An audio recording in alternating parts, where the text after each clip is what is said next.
Bom, vamos começar a analisar a prova do mestrado profissional do Prof. Letras e tentar conciliar com essas questões a temática sobre o que é texto.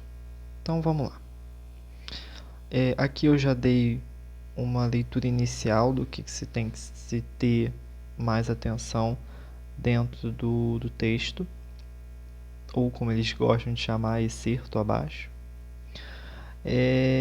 E, né, primeiro ponto que eu acho interessante é que tudo que eles falam, eles geralmente tiram exatamente do que está no texto. Porém, com outras palavras, com outras expressões, dificultando um pouco a interpretação. Mas o que também não é normal, né? Então, primeiro texto. O excerto abaixo servirá de base para responder as questões de 1 a 10. A gente vai fazer primeiro as 4, depois as últimas, falando sobre literatura e a função utilitária da literatura. Então, vamos lá. Bom, primeira coisa.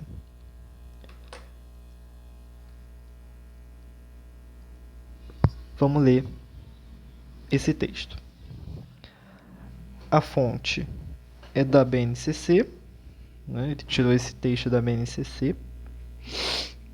E ele fala assim: há que se considerar ainda que a cultura digital tem promovido mudanças sociais significativas nas sociedades contemporâneas, em decorrência do avanço e da multiplicação das tecnologias de informação e comunicação e do crescente acesso a elas pela maior disponibilidade de computadores, telefones celulares, tablets e afins. Os estudantes estão dinamicamente inseridos nessa cultura, não somente como consumidores. Acho que a primeira questão interessante é que, em decorrência do avanço e da multiplicação, a informação, a interpretação da informação não chega para todos. Não é que não chega, é que não se tem. Então, um repertório, ou se não, uma crítica para essa afirmativa, seria que a sociedade contemporânea é uma sociedade cultural digital, mas que esse acesso, que essa interpretação, não necessariamente chega a todos.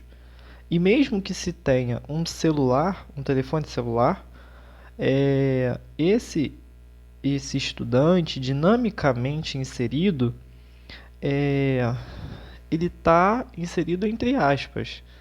Ele está dentro, circundado disso, mas não que ele partilhe de todo o conhecimento ou de todos os instrumentos, né, até mesmo materialmente, como um computador, por exemplo, até mesmo um celular. O celular dele é quebrado, dificulta a visão, tem umas bolinhas pretas no visor que impede a visualização total daquele aparelho. Então, até onde vai essa cultura digital que eles estão inseridos? Né? Em que panorama um iPhone e um Samsung A2 podem funcionar com as mesmas dinâmicas? E aí a gente entra na questão do funcionamento, mas a questão dessa disponibilização. Porque um iMac no Brasil é 12 mil, né? 12 mil, 15 mil. Então, até onde isso é disponível e para quem é disponível? É interessante nesse primeiro parágrafo, ainda nas primeiras linhas, pensar sobre essa questão, se ela é realmente realista. Os jovens, continuando. Os jovens têm se engajado cada vez mais como protagonistas da cultura digital, envolvendo-se diretamente em novas formas de interação multimediática e multimodal, e atuação social em rede, que se realizam de modo cada vez mais ágil. Por sua vez, essa cultura também apresenta forte apelo emocional e induz ao imediatismo de respostas e à efemeridade das informações, privilegiando análises superficiais e o uso de imagens e formas de expressão mais sintéticas, diferentes dos modos de dizer e argumentar característicos da vida escolar. Se a gente for parar para pensar, e tirando um pouquinho da vida escolar, mas parando para analisar paisagens, sim, paisagens. Se a gente parar para ver que um prédio, hoje em dia, ele é reto, ele se perde os detalhes. Então é a mesma coisa que aqui a brevidade, a efemeridade das informações, elas vivem sempre intensas. É o intenso de saber o hoje, é o intenso de saber o agora, é o intenso de saber o instante exatamente, precisamente do agora, que se perde essa análise aprofundada do que se espera, exatamente como esse texto. Esse texto ele poderia ser batido e olhado e vamos responder a questão. Mas dentro dessa análise, o que a gente pode fazer é entender os modos que o texto, ora, fala sobre a realidade, ora, fala realmente sobre a realidade daquilo que estamos vivendo.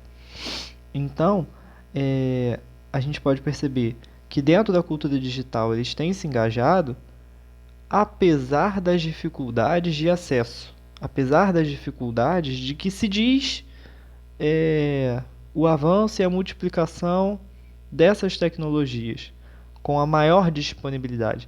Apesar da falta de disponibilidade, muitos jovens, sejam eles com condições ou não, eles podem participar ativamente dessa cultura digital. Embora o que leva eles para essa cultura, o que está dentro dessa cultura é esse imediatismo de respostas. E que também se apresenta mais uma vez dentro da vida escolar. E aí, continuando, todo esse quadro impõe à escola desafios ao cumprimento de seu papel em relação à formação das novas gerações. É importante que a instituição escolar preserve seu compromisso de estimular a reflexão e a análise profunda e contribua para o seu desenvolvimento no estudante de uma atitude crítica em relação ao conteúdo e à multiplicidade de ofertas midiáticas e digitais. Contudo, também é imprescindível que a escola compreenda e incorpore mais as novas linguagens e seus modos de funcionamento, desvendando possibilidades de comunicação e também de manipulação, e que eduque para usos mais democráticos das tecnologias e para uma participação mais consciente na cultura digital. Ao aproveitar o potencial de comunicação do universo digital, a escola pode instituir novos modos de promover a aprendizagem, a interação e o compartilhamento de significado entre professores e estudantes. Ou seja, dentro desse parágrafo, do segundo parágrafo, apesar da gente compreender os desafios em relação ao acesso no sentido de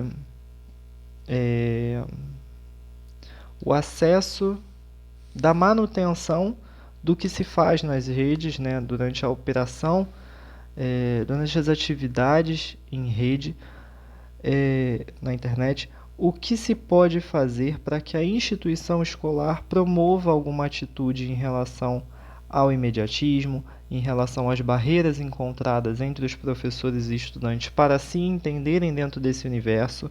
Porém, continuando, além disso, e tendo por base o compromisso da escola de propiciar uma formação integral balizada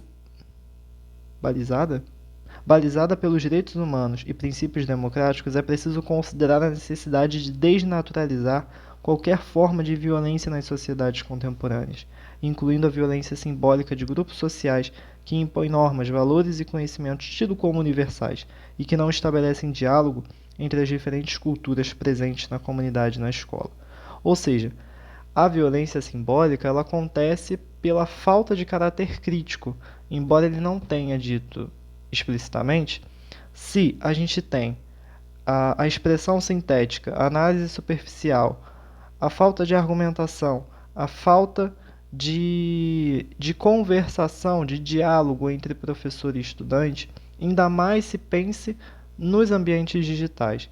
Então, isso, o que se pretende estabelecer é o diálogo, especialmente o compromisso da escola, qual é o papel da escola diante dessas constatações no mundo digital.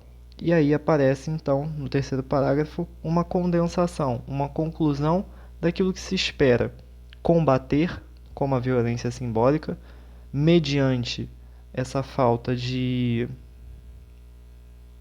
diálogo entre as partes, por conta da efemeridade das informações, imediatismo das respostas, é investir, é inovar dentro das novas linguagens e seus modos de funcionamento. Aqui eu tentei destacar o mais próximo possível para que se pudesse fazer essa análise. Então, aqui a problemática e aqui, digamos, a esperança, ou se não, aqui a gente está tentando adotar uma linguagem mais literária para poder fazer uma análise de algo muito conceitual, de algo que implicitamente está no texto.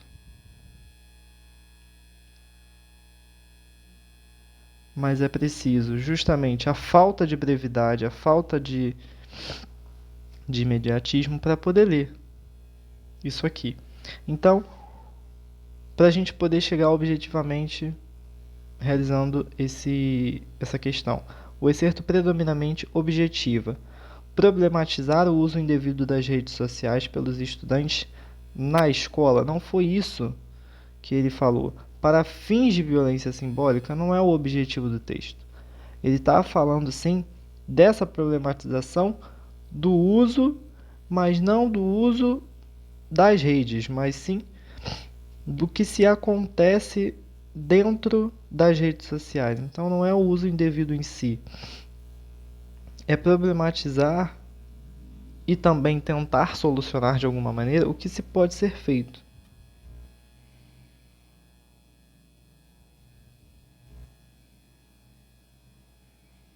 O que pode ser feito? Denunciar que há um impacto negativo na cultura digital, na aprendizagem integral. Não, justamente o contrário. É justamente considerando aqui. Ó, contudo, também é imprescindível que a escola compreenda e incorpore mais as novas. Então, aqui, no segundo parágrafo, na quarta linha e a quinta linha, você vê a justificativa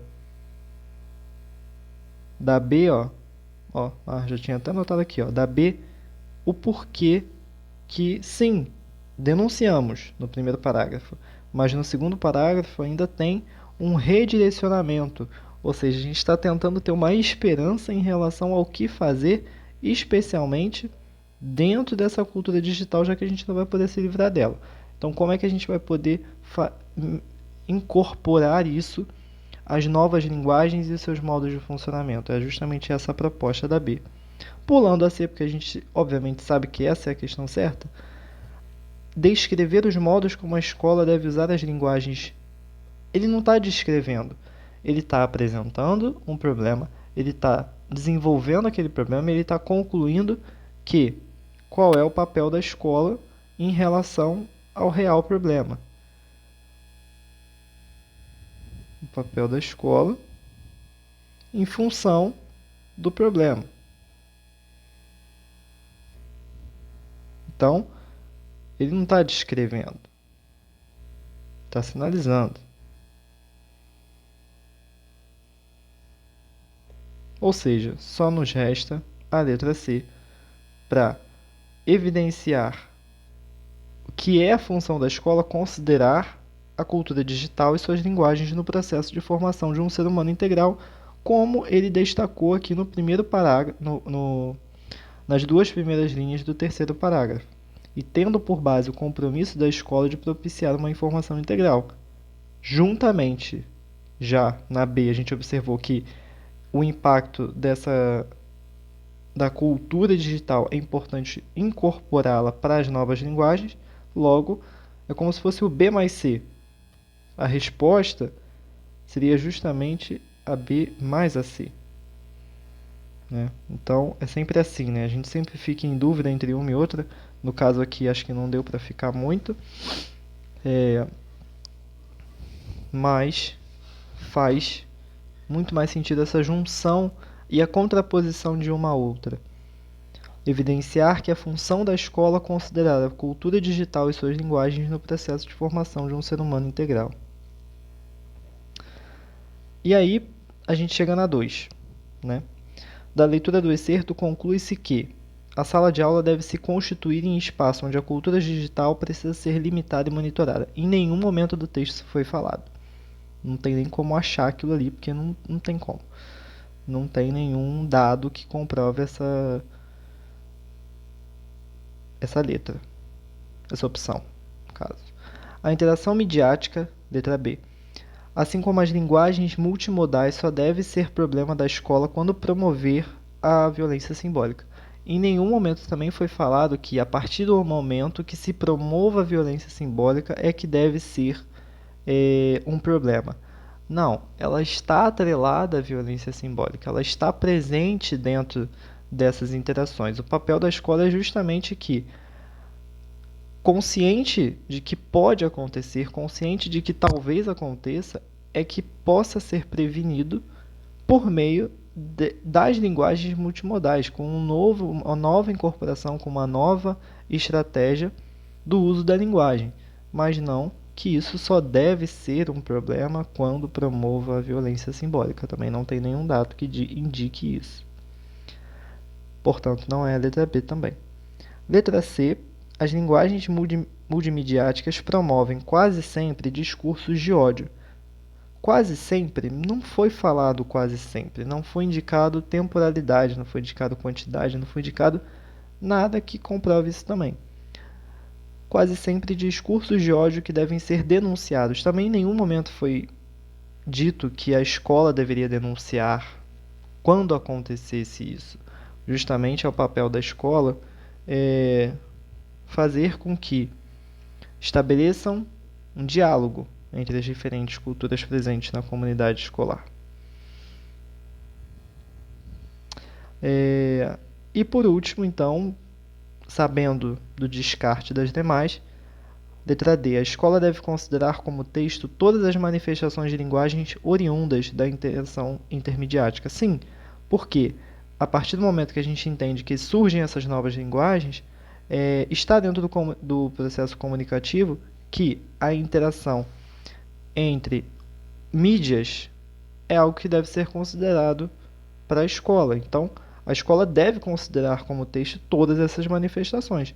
Sim, a única coisa que deveria tomar cuidado são essas todas, porque não foi mencionado no texto, mas a partir da informação, novamente, explícita, tudo que for oriundo disso a gente já entende como todas essas manifestações da cultura digital contemporânea. Por isso que também letra D.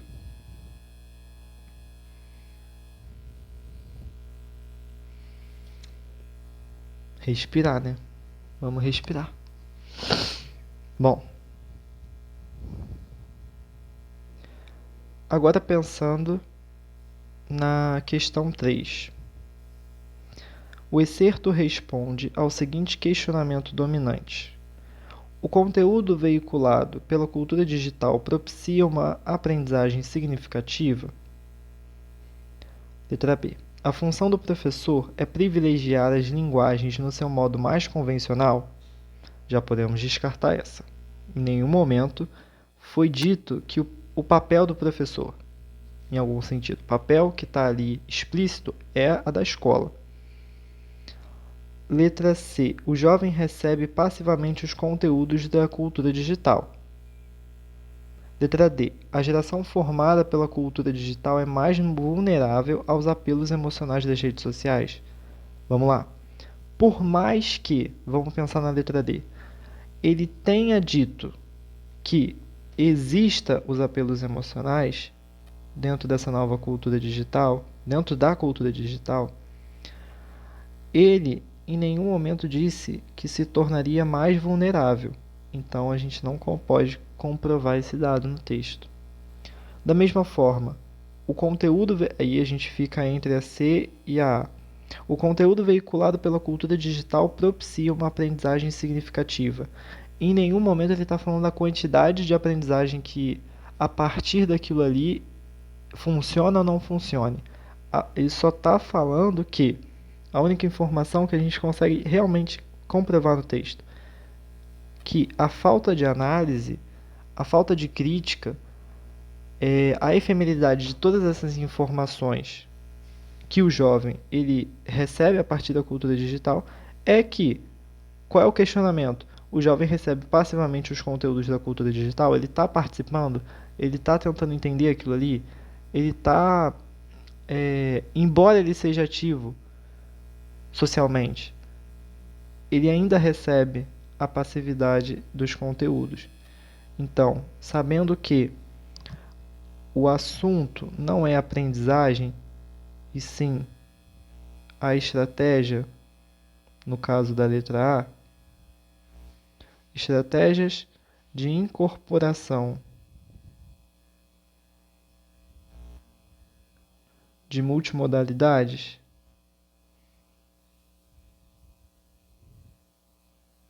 e não em si a aprendizagem, então nos resta a letra C.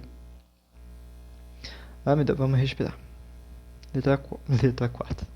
Questão 4. Provavelmente eu devo ter falado letra 2, mas tudo bem, não tem problema. Questão 4. Com base no excerto, a formação humana integral é concebida como aquela que... Vamos lá. Letra A. Possibilita aos alunos e professores atuarem como protagonistas na resolução de problemas nas redes sociais. Sabemos que não, mas vamos seguir. Letra B. Formar o jovem para a interação nas redes sociais com as linguagens multimediáticas como principal manifestação de sua subjetividade. Em nenhum momento foi usada a palavra subjetividade. Em nenhum momento o jovem interagindo nas redes sociais com as linguagens manifestaria sua subjetividade.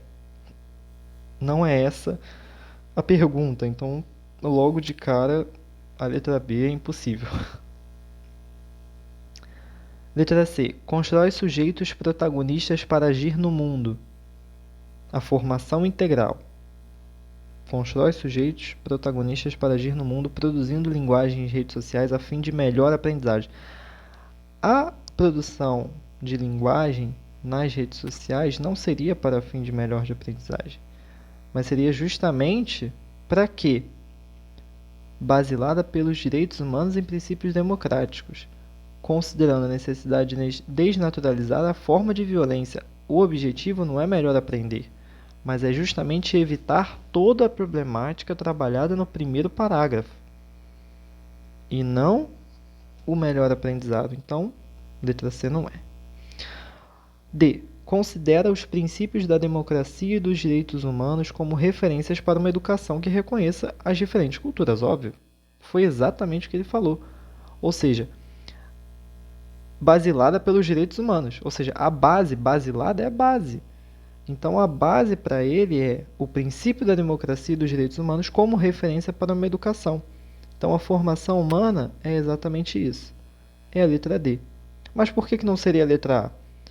Porque possibilita aos alunos e professores, o objetivo é o aluno, não o professor. Então, aqui, quando a gente já viu o professor, ó, descarta.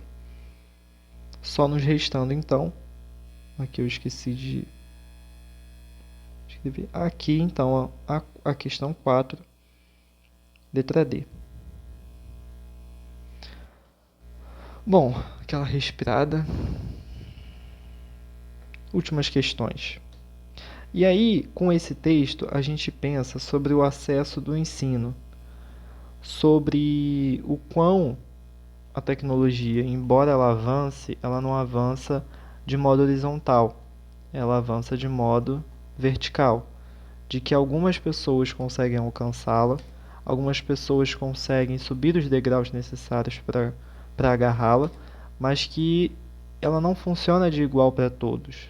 Por isso que não é horizontal.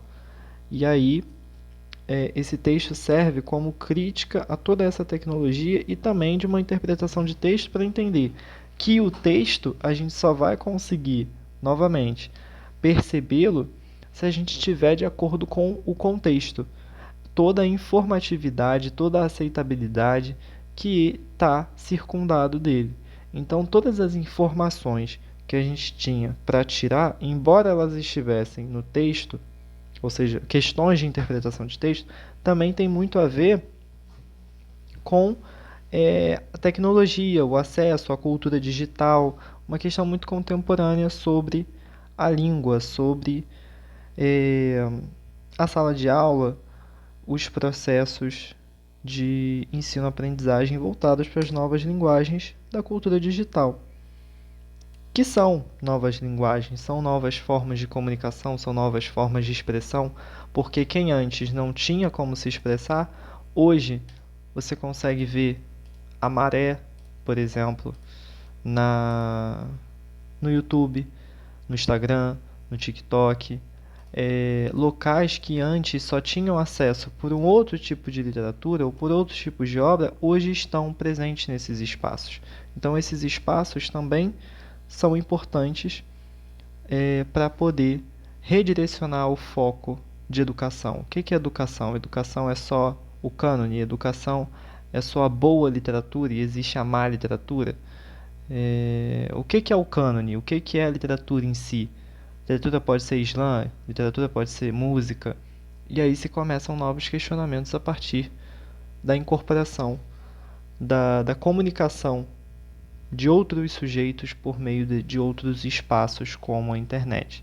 Então a internet, embora haja essa violência, essa talvez muita falta de criticidade, de dinamismo muito grande, também existe a produção de novos tipos de linguagem que devem ser adotados pela escola como um processo de interação entre essas novas modalidades e o diálogo entre os alunos e professores. Essa é a parte essencial que está implícita no texto. Bom, aquela pausinha, respirar, beber uma água e aí a gente volta para fazer essas questões. Bom, então, pensando agora sobre a função utilitária da literatura, isso daria um vídeo totalmente enorme, que eu acho que vale a pena também fazer. Mas agora o ideal seria somente analisar o texto e pincelar essas questões. Mas vamos lá. Para leitura do texto.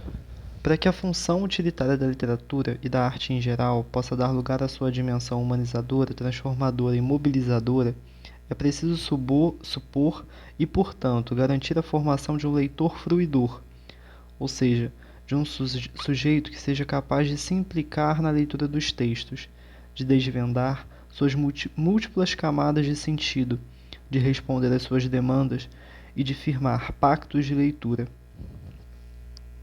Bom, se a gente pensar no vídeo anterior, Diálogos têm camadas, é justamente entender que a literatura tem camadas, os textos possuem camadas, palavras possuem camadas, camadas de sentido, que cada vez mais fundo que a gente precisa ir é porque a gente precisa conhecer outros tipos de texto para poder entender certos discursos, certos textos, certos diálogos, certos pensamentos. A gente só consegue implementar camadas de sentido e desmembrar camadas de sentido a partir do momento que a gente consegue firmar e entender essas demandas e firmar esses pactos de leitura.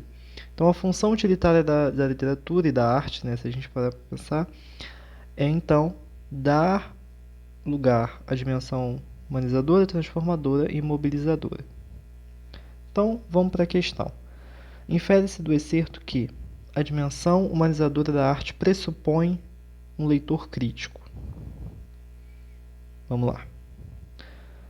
B. A escola ainda trabalha com uma função utilitária da literatura e da arte em geral. C. A escola deve trabalhar a utilidade da literatura para formar um leitor fruidor. D. A leitura serve para abrir horizontes e resolver as camadas de sentido do texto. Vamos lá.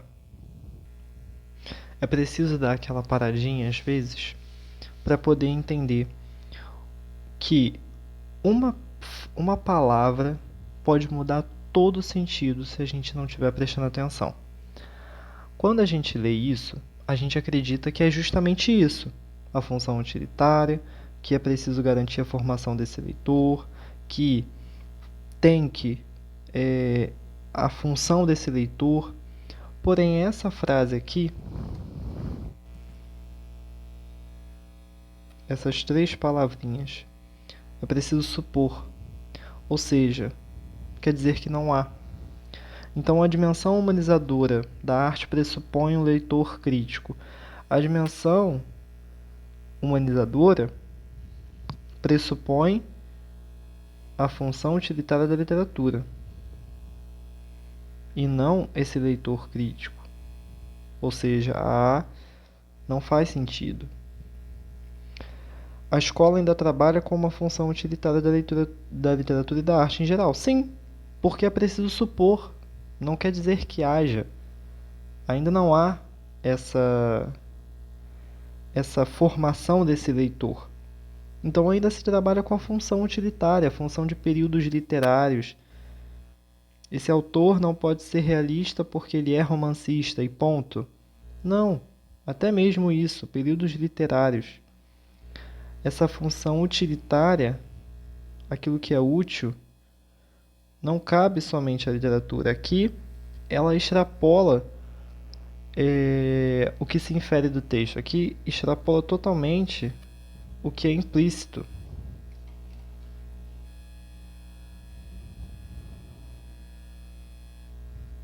A escola deve trabalhar a utilidade da literatura para formar, supõe-se, mas não é aquilo que se acontece.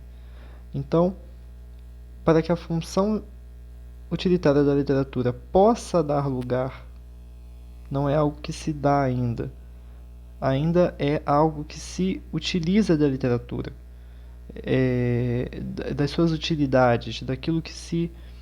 Vamos fazer um desenho, mas vamos fazer um desenho de uma empresa, vamos fazer um desenho de um objeto, é aquilo que se usa.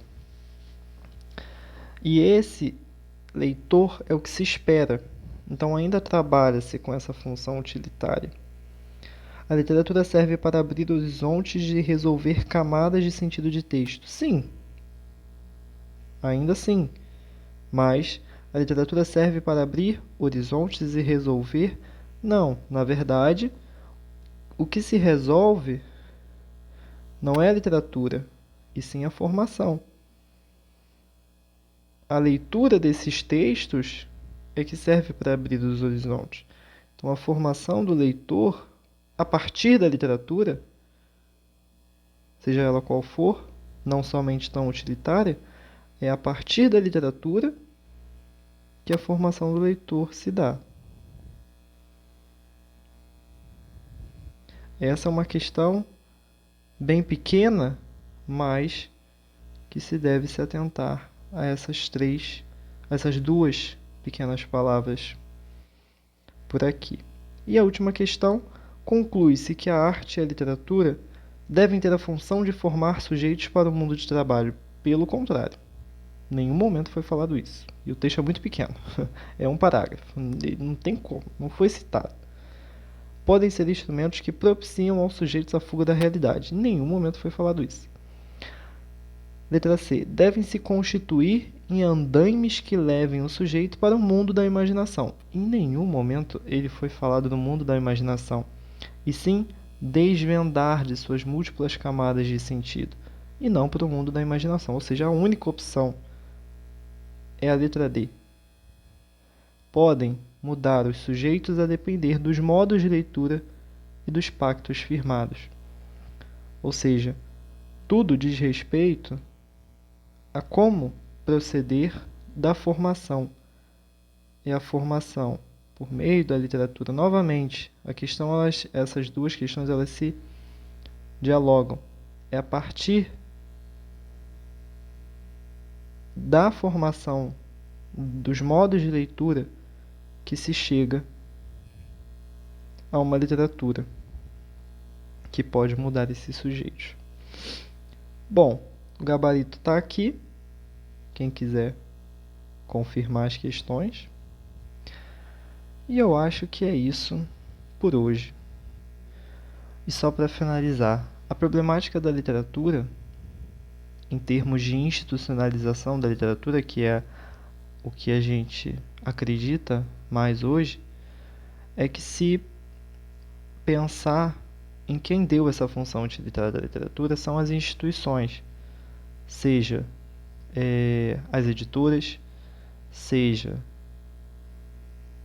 aqueles que podem contribuir com a sua divulgação e com a sua institucionalização, especificamente a sua regulamentação, aquilo que se diz literatura, aquilo que não se diz literatura.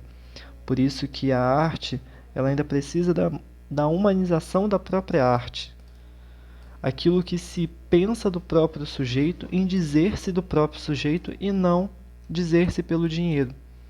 Dizer-se pela necessidade de visualização. Dizer-se, então, pela sua própria arte, pela sua própria mobilização, pela sua própria transformação no caso, perdão, daquilo que se diz arte, daquilo que se diz a própria arte em si. Então, acho que assim a gente conclui a análise da concepção de texto, daquilo que precisa ter de criticidade para entender o texto diante da questão que eu acho mais importante, da questão pragmática, que é a informatividade. Bom, então é isso. Até mais.